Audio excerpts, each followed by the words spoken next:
also shape our ideas. So it goes both ways. So I guess I'm a little bit Marxist this morning. And that Marx, really talks about the ways that materiality shape our thought. So that's kind of what I'm doing here. And my thesis is that the haptic experience of a text shapes our interpretive postures. Anybody know what haptic means? It's okay if you don't. If you're a video gamer, you might know because sometimes video game controllers have haptic feedback. I think actually some cell phones now have haptic feedback. Like when you push a button, it buzzes. Is that right?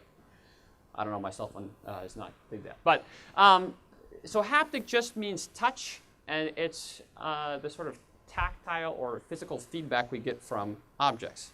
So that's all that's referring to. So what I'm suggesting is that different kinds of books have different haptic experiences, and that those then shape the way that we interpret them. And to give you an example, this is my daughter. When she sees a book, she is not that into reading it, so she generally does this. Chews on it, right? So I brought her book. I mean, this book, it has words, but it's designed to be chewed, right? So the haptic experience of this book really takes place in your mouth. Hopefully, the St. John's Bible does not have the same effect on you. My daughter would not be allowed close to it, so okay. My thesis really is that even if you don't think that, even about two books, if you don't think that books are particularly haptic, they are, and that the shape and the way that they invite us to approach them shapes the way we read. So obviously, the St. John's Bible has a whole unusual set of invitations to us in the way that we approach it. We'll talk about that. But I want to really focus today on the development of print. This is my pocket Bible, well used, very small, very different from the St. John's Bible.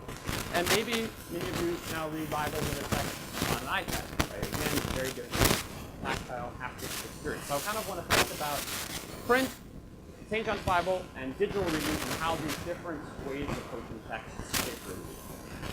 And I'm also going to do it particularly in the American context of Americans. So that's what I'm doing. Okay, so my first question is, what do you think are the theological, and so I'm going to talk about print, but I'm going to focus particularly on the Bible. So what do you think are the theological implications of the pocket Bible? This is one of the earliest pocket Bibles. This is actually written by hand. So they started out writing by hand, but obviously they proliferate much more rapidly after print, right? We can print them and then go with it. So any thoughts? What kinds of theological or textual implications are there in holding the Bible in the palm of your hand?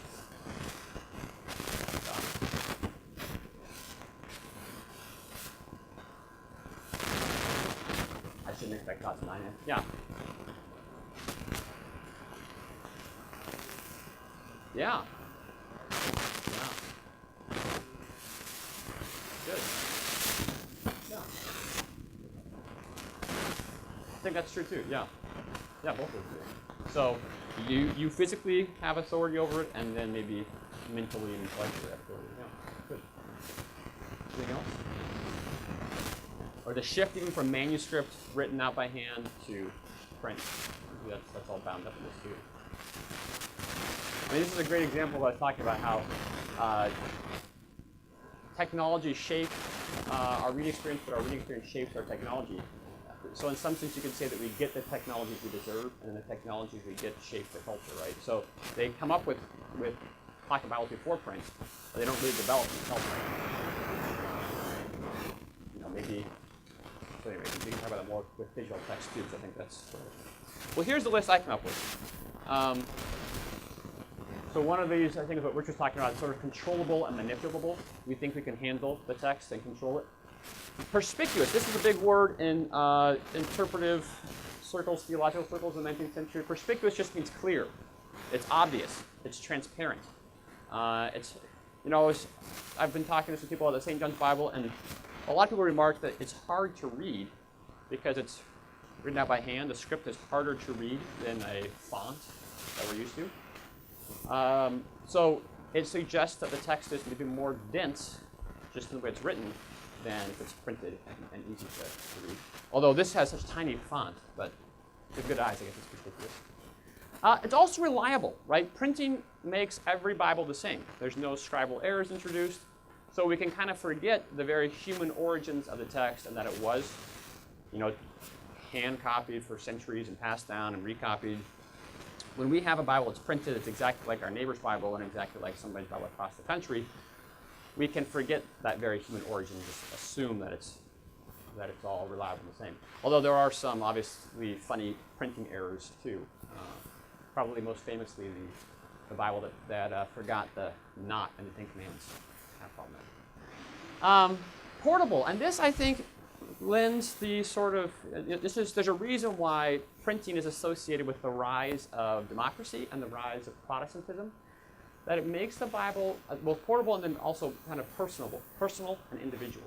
You have your own Bible, it's no longer chained to the pulpit at the church that only the priest reads and interprets for you. Now you have your own copy, you can read it for yourself. This is also associated with the translation into the vernacular. So there's a lot of things that are happening that feed into this, but the idea that we can take the Bible with us everywhere we go, I think, is hard to, it's not revolutionary to us because we're so accustomed to it, but it's crazy. Francis Bacon wrote that 3 technologies had the most power: gunpowder, the compass, and print. I don't think we often think about print as a technology on the order of gunpowder, but it is. And then accessible and cheap, and this maybe goes back to the sort of controllable, manipulable category, but that it's not as valuable or not as rare or not as treasured. So it's in some ways devalued by this. So you can see that a lot of these effects are democratizing, anti-hierarchical, both in ecclesial structures and in political structures.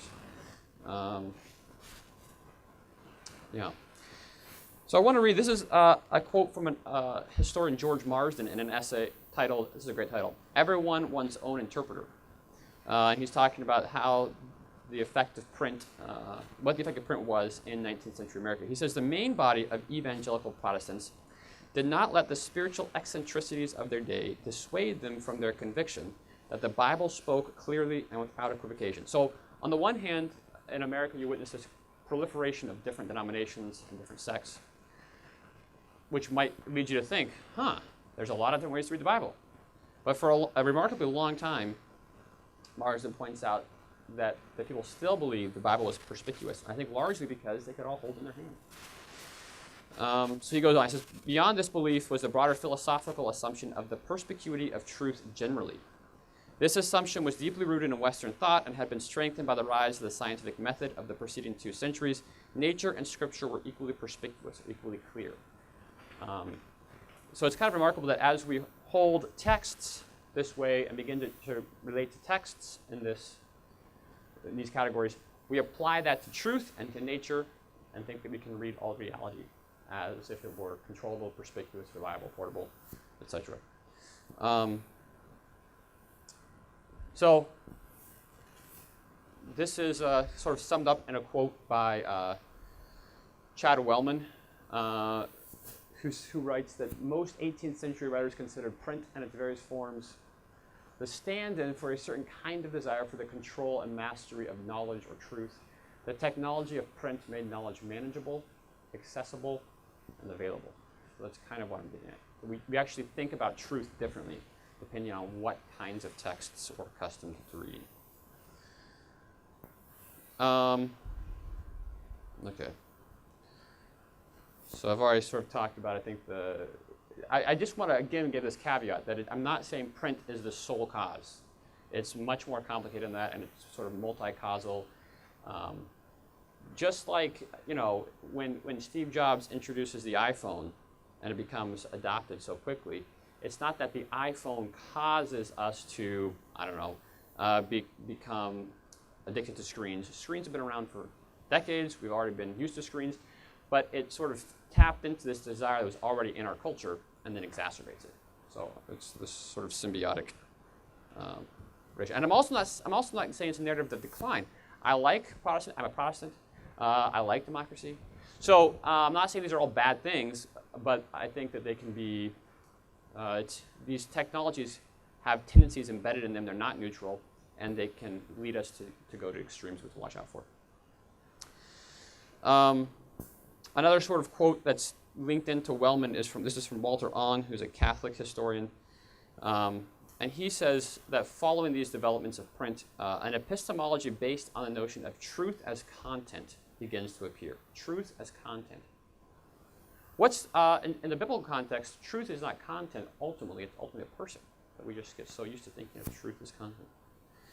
Out of the twin notions of content and analysis is bred the vast idea, system, and method literature of the 17th and 18th centuries, which conceived of box-like units laid hold of by the mind in such a way that they are fully and adequately treated by being opened in analysis. Right? And this Bible even has a flap that you open, right, and then you can access it. It's interesting, encyclopedias don't exist before print because you could never hope to actually get all knowledge in one thing. But all the early encyclopedias that spawned after print, they were never completed. People would start writing them and they think, well, we should add this to it. And, oftentimes they would stop at like L or M, maybe. It's remarkable how incomplete they were, and this kept getting bigger because they thought they could encapsulate all knowledge in between these covers, and then it became an impossible task. Another sort of example of what this approach toward truth to the Bible looks like is Thomas Jefferson's Bible, which you've probably heard of. You can actually read the whole thing online. It's really nicely digitized. But what Jefferson did was he had copies of the Bible, the New Testament, the Gospels in particular, in, I think, Latin, Greek, French, English. And he would, I think, put the Greek on one side and then English on the other. But anyway, he went through and he cut out, like this is one of the originals he had. He would cut out the sections he liked, the sections he thought Jesus actually said, and would paste them into his journal. So he made his own one gospel. He took 4 gospels and made them to one, and he left out the parts that were inconvenient he didn't like. Like the miracles, because those probably didn't happen. So it's sort of like early Jesus seminar kind of stuff, but this is Thomas Jefferson. Have you guys heard about this? You guys know about this? You can read the whole thing on the Smithsonian website. It's pretty fascinating. But I hope this kind of disturbs you. You don't usually do this to your Bible? Okay. Henry VIII, you guys know Henry VIII with his 15 wives? Not really. He also published his own Bible and left out certain books and had his own introduction. So this notion that print enables us to kind of sort through the Bible and choose the parts we like that fit us is pretty strong. The other thing that happens, I think, is that sola scriptura, the Protestants try to sort of get back to the Bible, often becomes, in effect, even if not intention, sola reader. Like, I'm my own reader, and I'll figure this out for myself. So Mark Knoll, another historian, talks about this shift, and he argues this in the American context. Divine revelation was equated more simply with the Bible alone than with Scripture embedded in a self-conscious ecclesiastical tradition. Often the Reformers, if you read them, they are much more conscious they are reading the Bible as members of a church. So, Luther and Calvin are usually, in general, they say sola scriptura, but they're interpreting it in the context of tradition like the Western Quadrilateral would suggest. What Knoll talks about is how Americans, a few generations later, failed to do that in general and just read it by themselves. Theological method came to rely less on instinctive deference to inherited confessions and more on self-evident propositions organized by scientific method. And a side note, I'm going to talk about the Bible today, but this really, I think, also comes to play in the way that Americans think about law and the Constitution. So Scalia just passed away this last week. He was a big proponent of originalism. And in many ways, that notion of reading the Constitution is indebted, I think, to Protestant notions of reading the Bible. I mean, if you think about it, no other nation has their government founded on a text.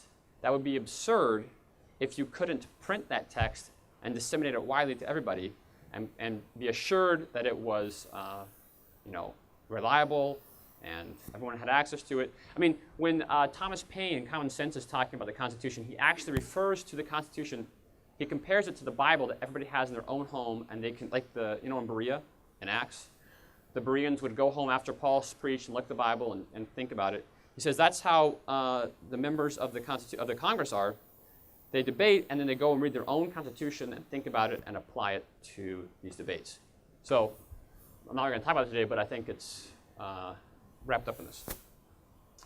So this is a few quotes from Charles Hodge, just to sort of give you an example of how this works out. He was the principal of Princeton Theological Seminary, a very influential 19th century theologian and educator.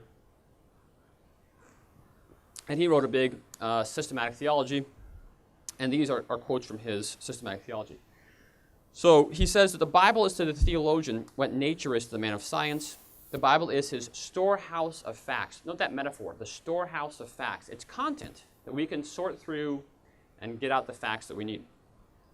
And his method of ascertaining what the Bible teaches is the same as that which the natural philosopher adopts to ascertain what nature teaches. Okay? So this notion of truth as content, like Ong argues. And then he's got this heading in his theology. He says, and the heading is Perspicuity of Scriptures, the Right of Private Judgment. And that's where he says the Bible is a plain book. It is intelligible by the people, and they have the right and are bound to read and interpret it for themselves, so that their faith, which be their faith, may rest on the testimony of the Scriptures and not on that of the church. Okay? Very strong statement of the right of everybody to read the Bible themselves. Hodge, though, is a smart guy. He realizes this could be problematic. So he goes on to say, if every man is at liberty to exalt his own intuitions, as men are accustomed to call their strong convictions, I mean, very psychologically astute, right? We can say, I really believe this, and deceive ourselves. This is just how we feel. This benefits us. So Hodge was not dumb. He got this. He said, if this were the case, we should have as many theologies in the world as there are thinkers. Everyone would have their own theology, their own view of God, and we would just, everyone have their own church. And yet, so he recognizes the problem, but he so firmly believes in the perspicuity of Scripture that he says, nevertheless, what is self-evidently true must be proved to be so, and is always recognized in the Bible as true. Okay, so we will agree because it's self-evidently true. Well, that's very optimistic. And then what happens in 19th century America is this. I mean, this is pretty late. I think that he wrote this in 1851.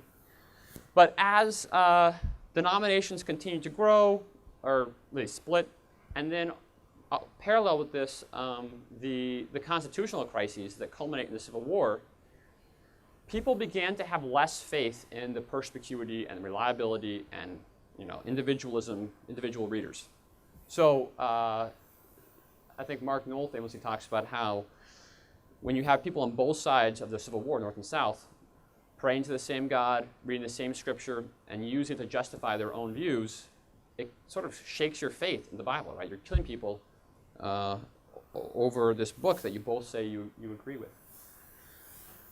We don't talk too much about this today, I think, but the South preachers in the South had very sophisticated hermeneutics that they used to prove the Bible justifies slavery. It's not this sort of self-evident thing.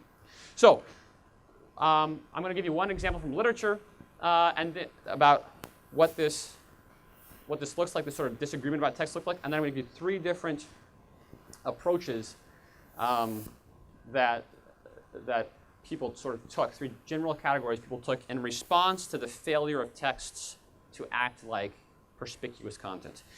So, Moby Dick, great book. You should all read it. One of my favorite books.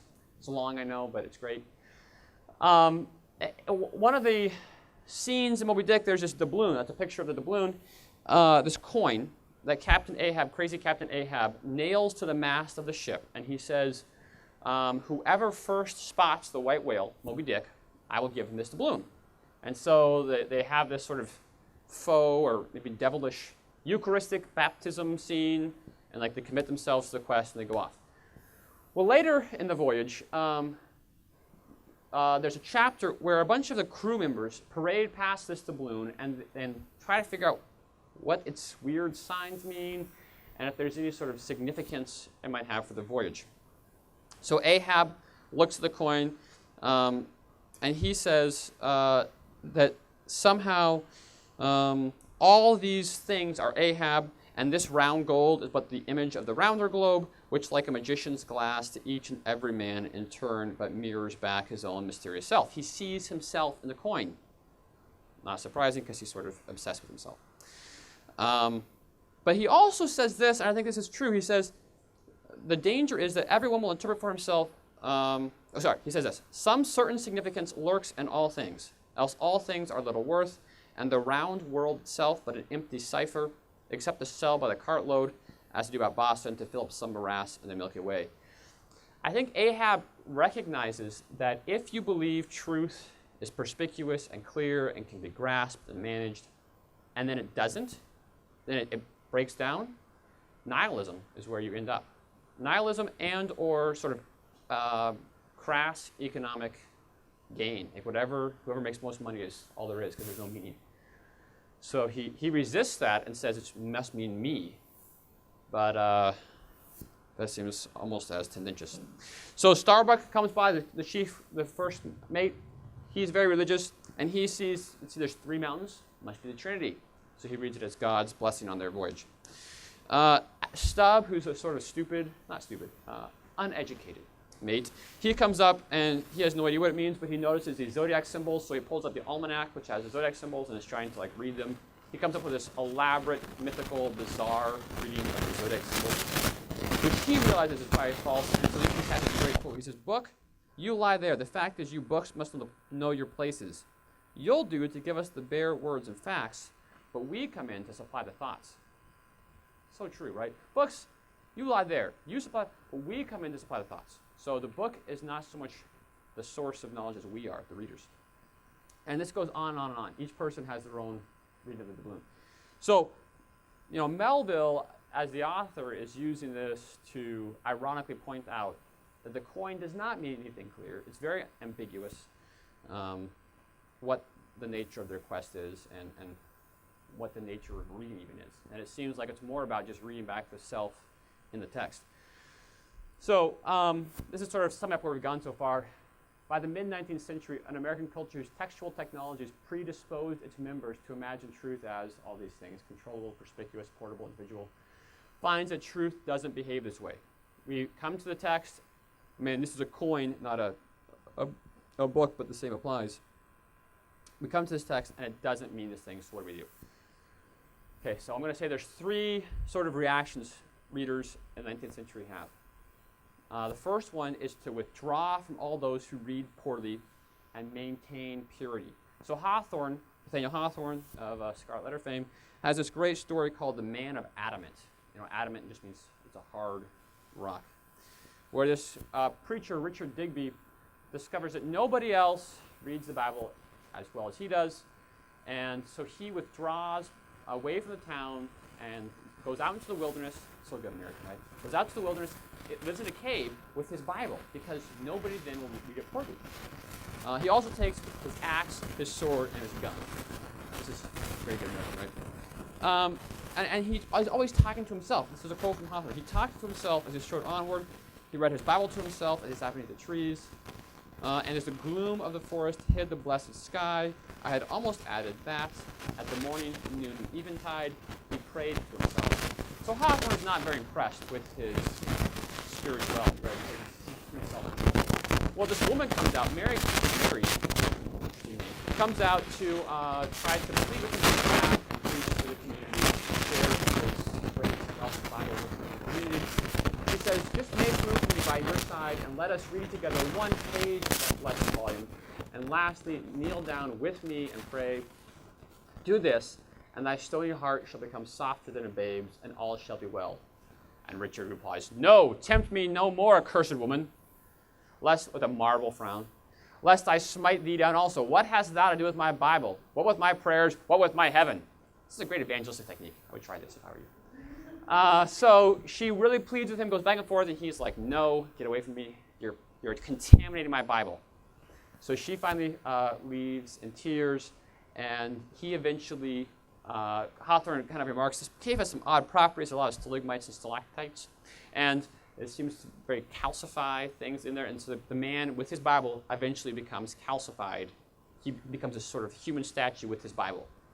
And I think Hawthorne is, pointing to the end of this approach. But it's a very common approach, right?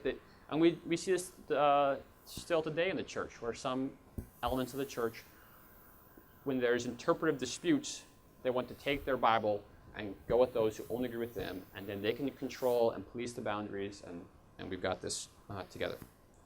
So, approach number one. I don't think it's a great approach, but it's one. Second approach is to force others to agree with your reading. Make them. If somebody disagrees with you, shoot them. Works really well. This is called American colonialism. So Connecticut, Yankee, and Canada, this quote is by Mark Twain. He was not a big fan of this idea, and so he writes this book where this Yankee, this factory Yankee, gets hit in the head really hard and wakes up, and he finds himself in King Arthur's 6th century England. Okay, it's kind of fabulous, and the Yankee, he's interesting because he believes in Protestantism and democracy and industry, and he's going to spread sort of 19th century wealth. But he also wants power. And so he'll say things like, the only authentic power is that given by the people, but he wants to be the boss. So he goes by the title of the boss. He thinks he's more powerful than the king, which he is, because he has technology. He can shoot people. And he sort of becomes this magician. He sets himself up as a better Merlin, as the show-off Merlin. Merlin, tries to...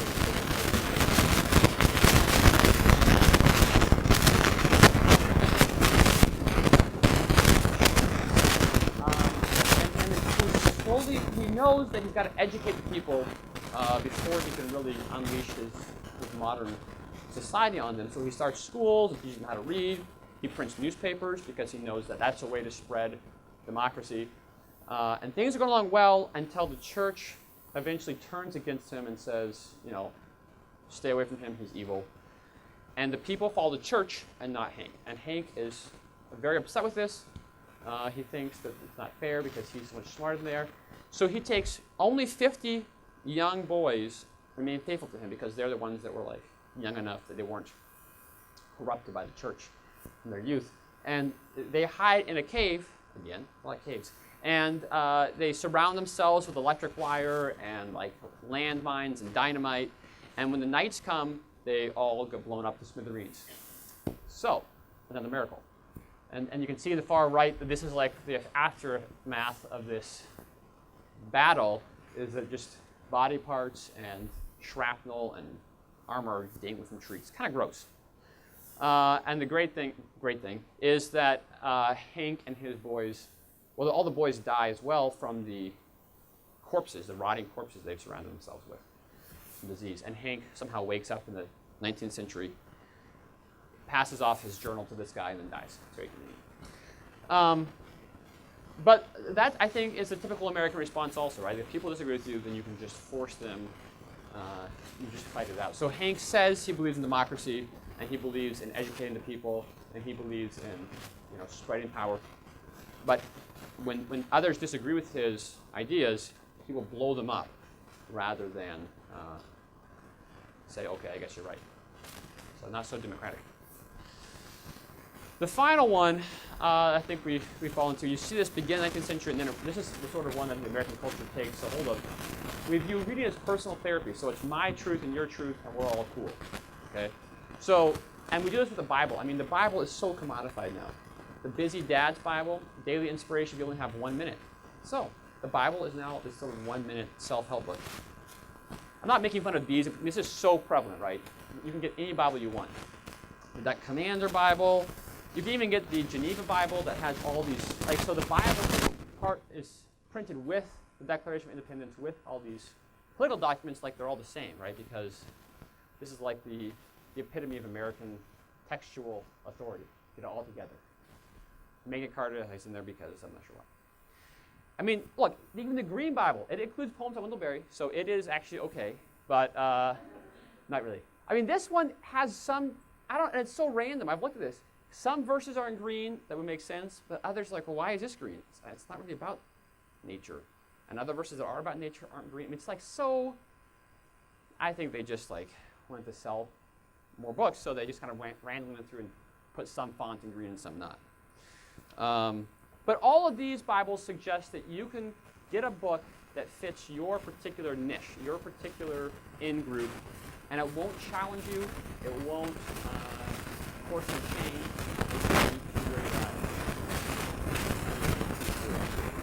So it's kind of a way of modifying the Bible. We may not actually literally cut and paste the Bible like Thomas Jefferson did, but we're kind of doing that with these because the frame of the book it fits what we expect, right? So it's not going to challenge us. It's not going to do anything more than be a fashion accessory or prove that, Windleberry approves it makes something cool. This is a quote actually from David Jeffrey, who's coming later this week to speak about this phenomenon. He says, many of these niche editions seem rather to be packaged in such a way as to justify, in some measure, current fashions and practices of the subgroups to which they are directed. This makes them profitable for the publishers, but not so profitable in the sense intended by the apostle for the church, right? So it becomes an economic profit rather than spiritual profit. So those, I think, are three prevalent dangers, three prevalent poor ways of responding to the fact that truth doesn't behave like perspicuous content. So I want to kind of look at the e-text or digital texts, think about the ways that they invite us to approach a text, and then conclude here with the St. John's Bible and how it might give us some better ways of reading. So what do you think are some of the theological implications or predilections bound up in the haptic experience of the digital?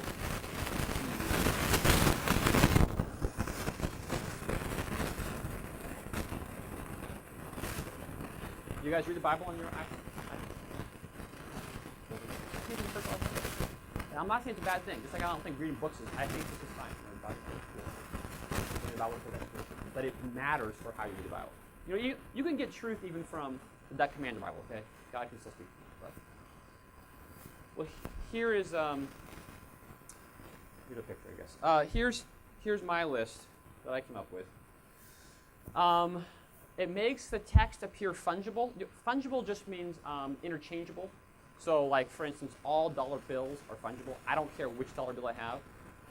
It's $1, right? You have $1, I have $1. People are not fungible, right? If I went home to my mom, she wants me to come home. She doesn't want him to go. All texts look and feel the same when you're reading on a digital reader, right? It doesn't matter if I'm reading the Bible, if I'm reading the New York Times. There's no spatial or tactile differentiation. So it all appears the same. Twitter, it's all the same. I've been talking to students who, some students prefer reading paper books because their memory is somewhat spatial. So, and this is true for me, I remember where on the page I've read something, but that's lost on an e-text because it's just one big screen. And that sort of this contextless bit. The Bible appears as this continuous, unbroken narrative, which is actually more like a scroll, interestingly. And in some ways, maybe a positive thing that we don't think about the Bible so much as a container that we can grasp or manage, but as this one long narrative. That I think the challenge is sometimes we can get lost in that, and it can become almost this sea through which we surf. Rather than embed ourselves into and are trying to one here. So, for instance, you can't do this with an e-text. This, I think, is a picture of which some patristic guy, who's going to read the Bible, and he's got his fingers in the pages, so he's comparing different parts of the Bible. He's cross-referencing and looking at how the stories interact. It's really hard to do that on a digital reader because it encourages you to just see one page at a time. And you can search, but it's not. You can't compare it to the side. So it's just a different experience. And I think this is also why it's hard. This is maybe an aside. It's hard for me to write something more than a few pages, 10 pages on Word, because Word is that same experience of all the text is one big long thing, and I get lost. I don't know if I'm in introduction or in page 7 or in section 16. So I have to either write out by hand or I have another computer program that helps me that outlines so I can see always where I am in my document. But it's that same sort of thing, I think, with a digital grade. It might tell you on the bottom, you are 27% through this book, but it's not the same haptic experience as it is in a book.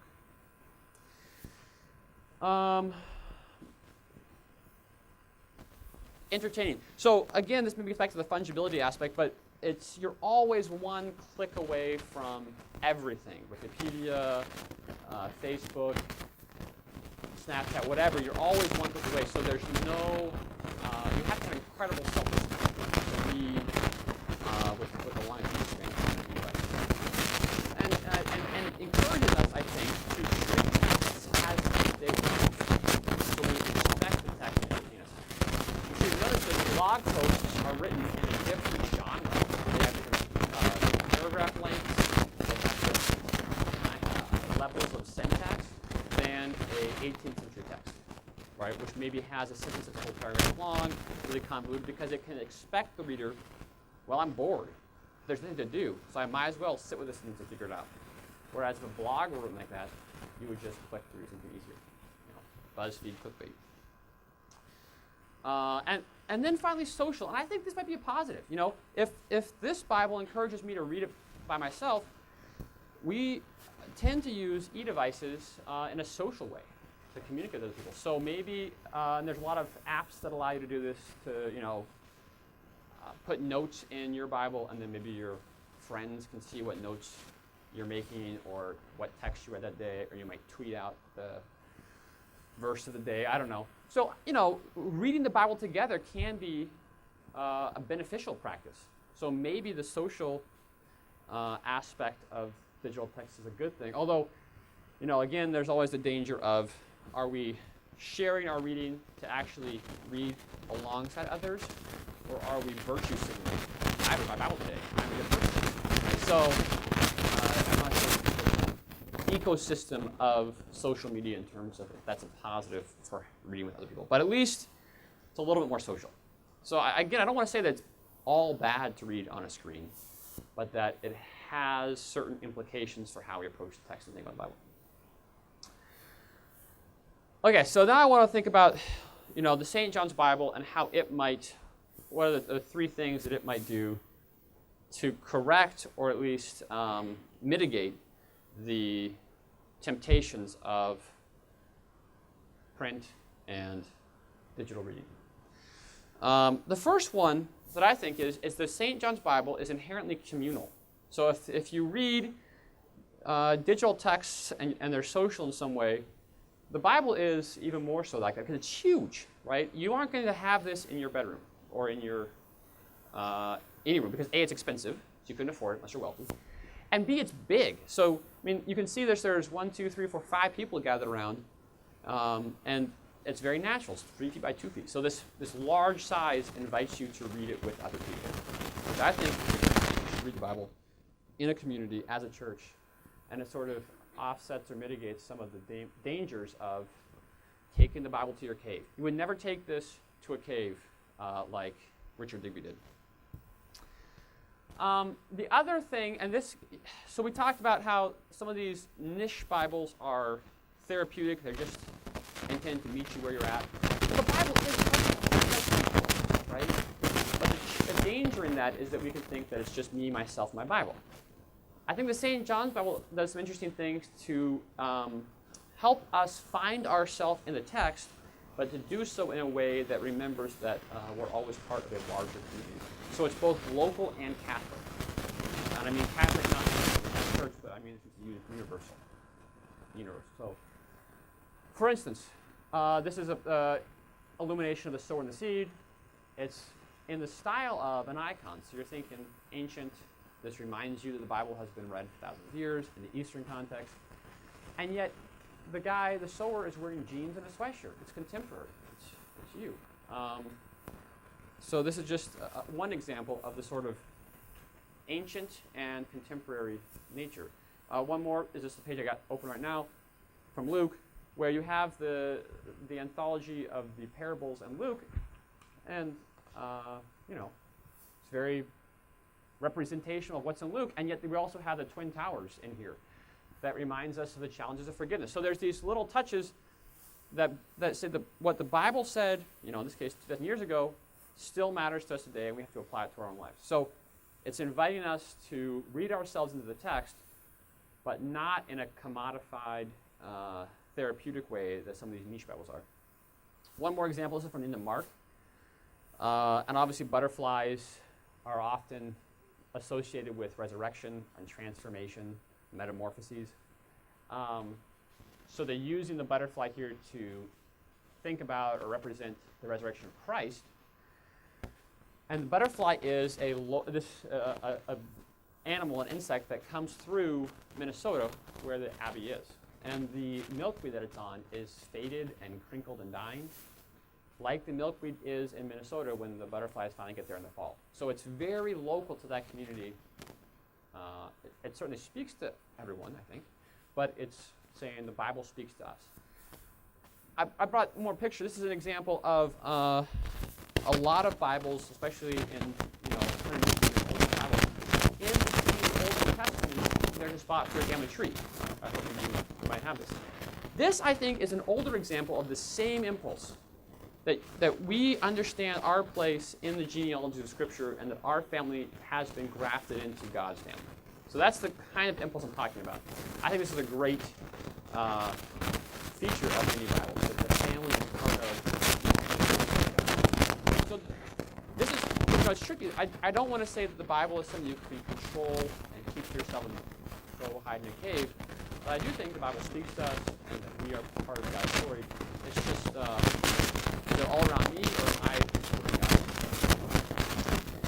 And that sort of leads to my last point here about the things about the Bible.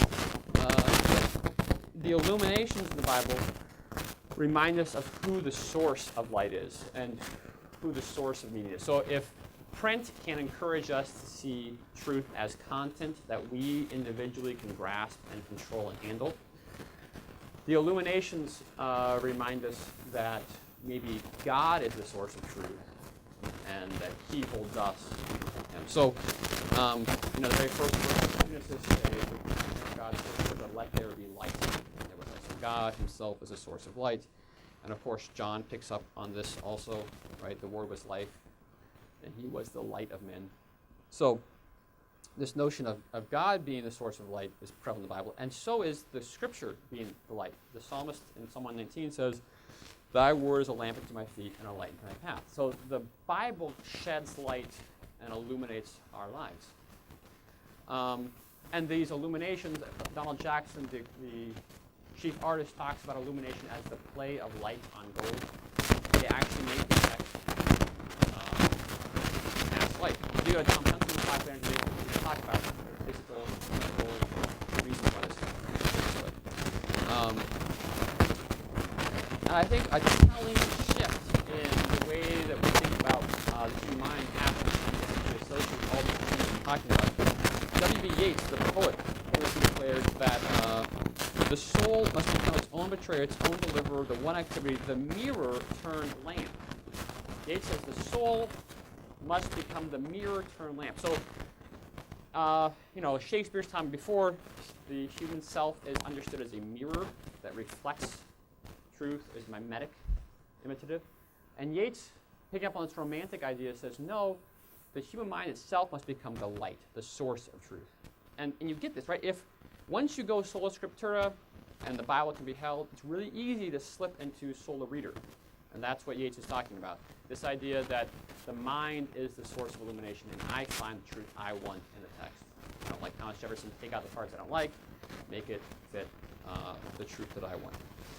So I think the gold in the text can remind us that the text is the source of truth, and it has power over us. And I think this is in some ways the crux of the Christian revelation. It's that God is the source of our illumination. For those of us who believe in Revelation in particular, and so the Bible now in particular, we believe that Scripture's words have the power to read, interpret, transform, control us. Think about Hebrews, where the author is talking about the high priest Jesus being the one who penetrates our hearts and divides the thoughts and our mind. So we are the object that is read by Scripture before we are the subject of it. And this, I think, is also what Paul gets at when he says that basically we all unveiled faces are going to reflect the glory of the Lord and be transformed into His likeness. And I think that's one of the things that the St. John's Bible conveys before we even read one word written in it. Just because we approach the text in this form rather than this form or this form. So I'm not saying don't read the Bible in print or don't read the Bible on your screen. I am saying the form in which you read the Bible shapes your interpretive posture, and maybe these other forms can correct the tendencies of the forms that we're more likely to use. Okay. Questions? Comments?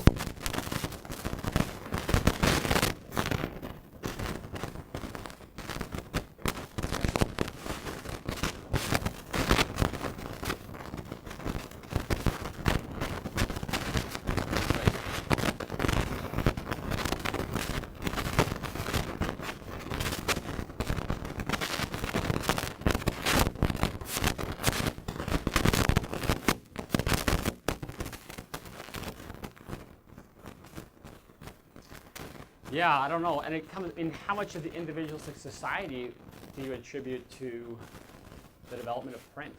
I mean, I think it's interesting, for instance, that China developed print before the West did, and it didn't catch on. It's like they didn't see a need for that or a desire for that. Whereas when the West gets print, it's like, oh, this is the best thing since gunpowder, literally.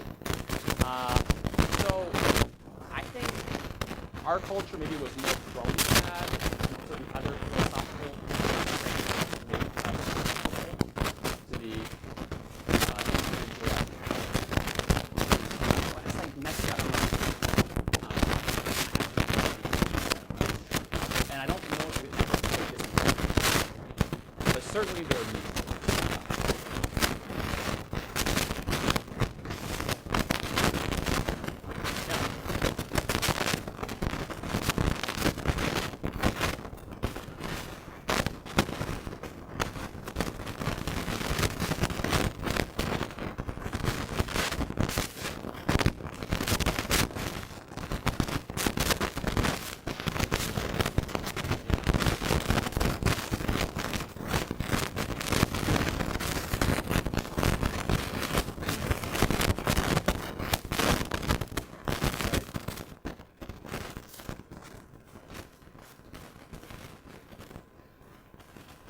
Yeah, I think your last phrase there is really key. What situations? And it's probably very contextual.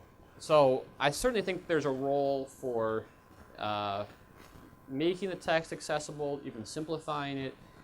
But it hopefully is educative so that you are drawing readers or helping them become more mature to deal with its complexities. I mean, so for instance, I'm not going to read Moby Dick to my 6-month-old daughter, but John Hawthorne, sociology professor, gave me a kid's version of Moby Dick, which I will read to her. But then later, when she's older, I hope she does read Moby Dick, the actual thing. So it would be, and it would be, I think, a travesty if you give, if you stop with milk, to use Paul's metaphor, and never bring people into the meat. But I also think that there's certainly a place for accommodating where people are at and simplifying things. So I would say it's contextual.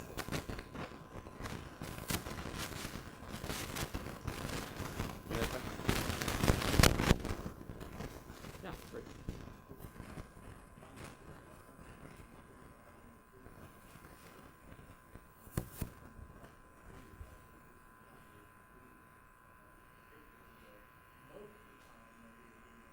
Yeah. That section. Yeah.